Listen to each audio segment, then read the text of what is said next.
Actually, I started wrestling at a really young age. I was about 5 years old, and my older brother was in the wrestling. He was already in high school at the time, so they put me in, and I was doing weekend tournaments every Saturday, going to every wrestling camp that I could, basically my whole childhood. Freestyle, Greco-Roman. I was just trying to get on the mat as much as I could. And then after high school, I went to a college that didn't have a wrestling program, and I found a Brazilian Jiu-Jitsu school called Green Bay Jiu-Jitsu. It was an affiliate with Gracie Jiu-Jitsu. And I just started training there, and that really opened the door to the MMA world to me. I had some friends that were already fighting, some that were boxing, and it opened my eyes to other forms of martial arts. I started boxing with some guys, and then about 2009 I took my first fight, and I fell in love. I fell in love with the physical aspect of it. I fell in love with the mental game. It makes you mentally tough, having to get yourself ready for a fight, knowing for weeks that you're going to go in a cage in front of a bunch of people. It really teaches a lot about yourself. And I just fell in love with it. So I took a few fights in Wisconsin and in the Wisconsin area, and I decided that this was really for me. And I picked up my stuff and I moved out to here in Las Vegas about 3 years ago this February. And I moved out here, and I didn't really know anyone at the time, and I just had a lot of faith that this is what I was supposed to do. And Javier Torres actually took me in before I knew anybody or knew any gyms or anything, and he just really he really worked with me every day.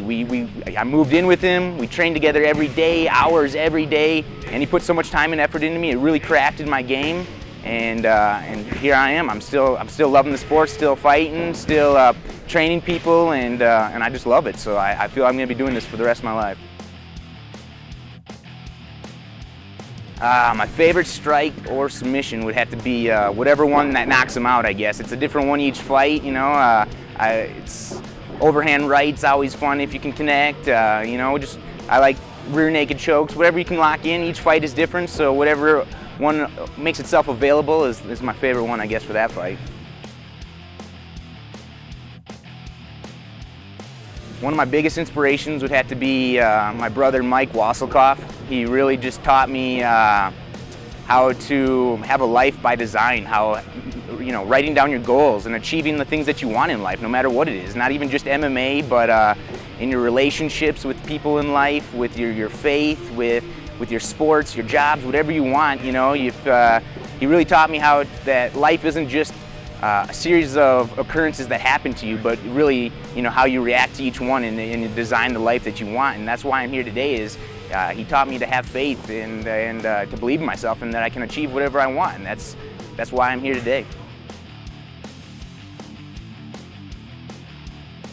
Well, up until about a few weeks ago, my regular coach was Javier Torres with Torres Systems, but he just recently moved to Florida, and in that time I've actually had an injury.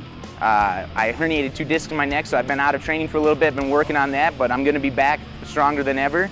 And so at this point, I've been training with John Wood at Syndicate MMA, and I plan on coming back there when my injury is all taken care of.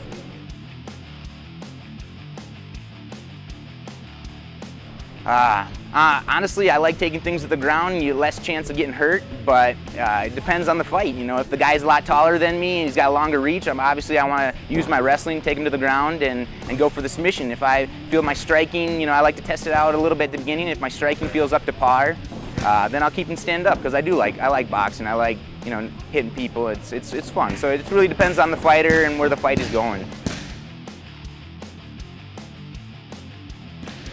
To me, being a fighter is a very personal thing, honestly, because most of fighting is done in the gym. You know, it's you training by yourself. It's you know, being tired and still going in the gym. It's you mentally getting prepared for fights, the cutting the weight. You know, the actual fighting in the cage is a very small amount of time of what I'm actually doing. I love the training. I love the self-improvement, the learning something new every day, learning more different crafts. It's addicting. So that's why I love fighting. It's not so much getting in the cage. Getting in the cage tests me mentally, and it gets me and I prove to myself my mental strengths of overcoming fears and things like that. Training is physical, and so it's just the constant pushing yourself and constant improving yourself is what being a fighter means to me.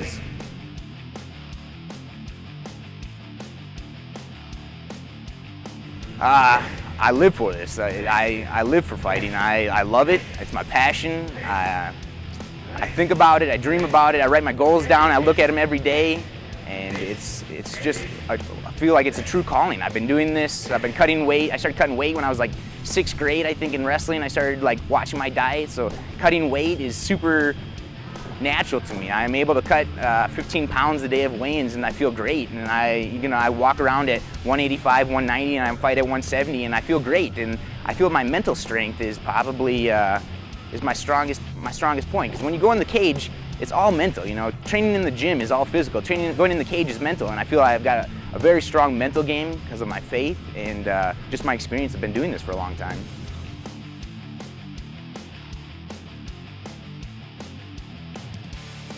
A lot of fighters will say they want to fight for the UFC or someplace like that. Honestly, if I could fight anywhere that would provide an income for me, that I could provide for my family as well as money so I could donate and give to charities and actually do something positive with my money, that's all I'm really looking for, is to be able to continue training what I do and keep doing what I love while being able to provide for my family. I really don't need the fame, I don't need the stardom, I don't need UFC. I just want to be able to keep doing what I love, provide for my family, and have enough money that I can do something positive with it.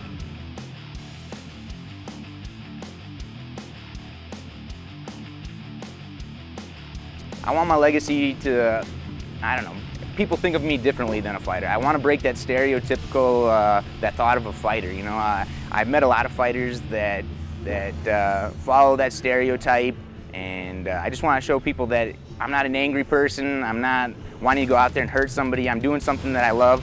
I respect that person across the cage from me as much as, and they respect me, because we're both getting in there doing an extreme situation that a lot of people wouldn't put themselves in. So you got to give themselves honor and credit for just getting in there and just trying to be a beacon of light in a world of darkness. Really, is what I'm trying to do. Is just that's what I hope people remember me as, is being a little bit different and being a positive influence on people, and just remember me as good. You know, not so much as has to be the best fighter, but just remember me as a good person. You know, and trying to do something positive in the world.